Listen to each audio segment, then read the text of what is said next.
Hey everybody, it's Jason Blaha here, and it's time for part 4 of the Monday Q&A, so let's do it.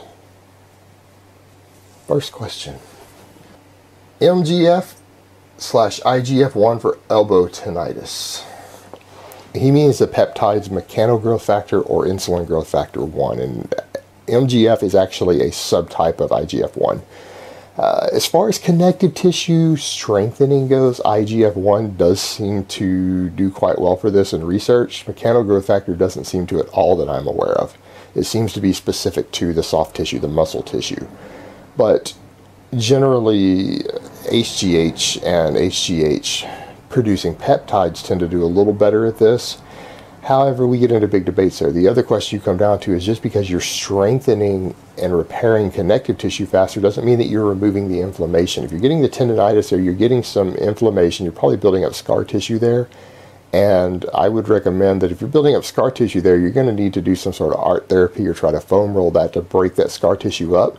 But most importantly, no drug or therapy or anything in the world is going to make the tendonitis go away if you're still giving the stimulus that is causing it. You need to find out what you are doing with your form and with your training. It's probably some technique you are using that's causing it, or it's a muscle imbalance between, say, the opposing muscle groups in a joint. There's something going on that's causing that irritation and inflammation.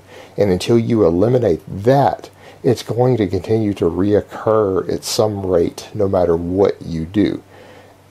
And once you've developed it, even after you remove that, then that's when therapy things start becoming useful to remove it. But until then, it's going to keep reoccurring no matter what substances you put in your body or what sort of therapy you do to it. You've got to figure out what is causing it in your training stimulus or your activity. All right, next question.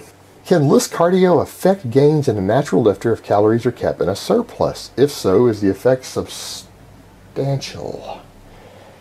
Greg Nuckols, who runs the Science and Strength blog, which you guys should be able to find pretty easily with Googling, has actually talked about this in the past looking at Viada's research, because he used to be very anti-cardio like I used to be, and he's actually noted, and as to whether he's natural or not, I can't say. I know he competes in the IPF, so we're not even going to go there. But he is a strong guy.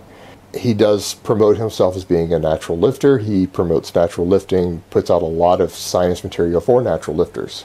He is personally noted with his own anecdote that he noticed when he started adding the LISS cardio at first, he saw a slight decline in strength, and then over time he noticed he started recovering faster, particularly his leg work, and he could squat more often, recover faster, and his lift started going up, even though he was still doing the LISS cardio. So, and he's actually put out data showing that that does seem to happen. So in the short term, adding in a lot of LISS might give you a short-term reduction in performance, but over time, the extra work capacity, the extra capillarization in the muscles of your legs and other things will tend to give you a higher recovery rate, and it might be beneficial, particularly if you're doing most of your LISS training on your off days from lifting. It's probably going to minimally to zero impact your recovery, and again, over time, it may help facilitate a higher rate of recovery. So, in short, yes, in the short term it could hurt you, in the long term it could benefit you. So it's something that I would recommend that you do, particularly as a drug-free strength athlete, because quite frankly, if you're not using any drugs, anything you can do in the long term to help speed up recovery is going to be of great benefit to you, in addition to the actual health benefits and the ability to eat more food, which is always a good thing. All right, next question. Could you give us an insight into the mindset of Filts? Do they actually convince themselves they're drug-free, or do they think they're fanboys or dumbasses? This is interesting because I have known real-life Filts. In fact, I may have manufactured substances at one time for a couple of Filts who competed in natural shows.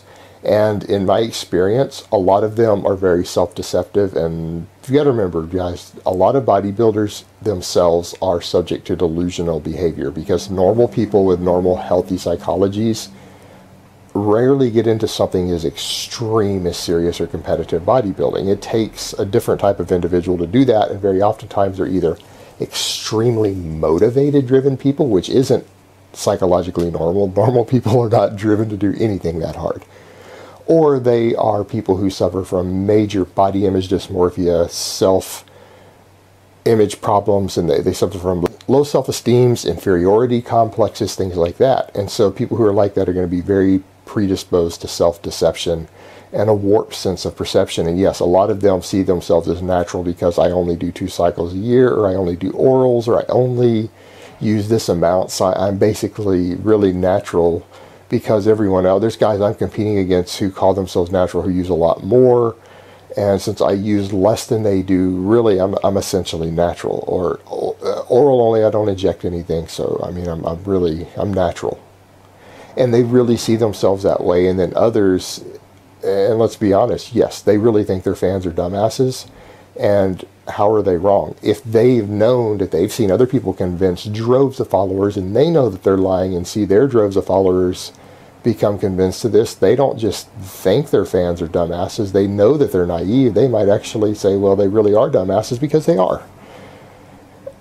And that might be a harsh way to put it, because a nicer and more accurate way to put it might be that they're just very naive. But at some point, you've got to draw the line between being incredibly naive and actually really just being a dumbass. And we know something like 30 to 50% of the human population are dumbasses. They're below average intelligence. Any bell curve will reveal that to you. So unfortunately, they do prey upon that fact. And a lot of times it's younger guys who are very naive, and eventually they see enough of the world, they come around and they become less naive to these things, but there'll always be a new batch of them coming up. And yeah, the Filts prey on that for their fan base and for their customer base. Alright guys, but that's really all I have to say on that today. I hope it has been informative, and I will talk to you guys next time in part 5.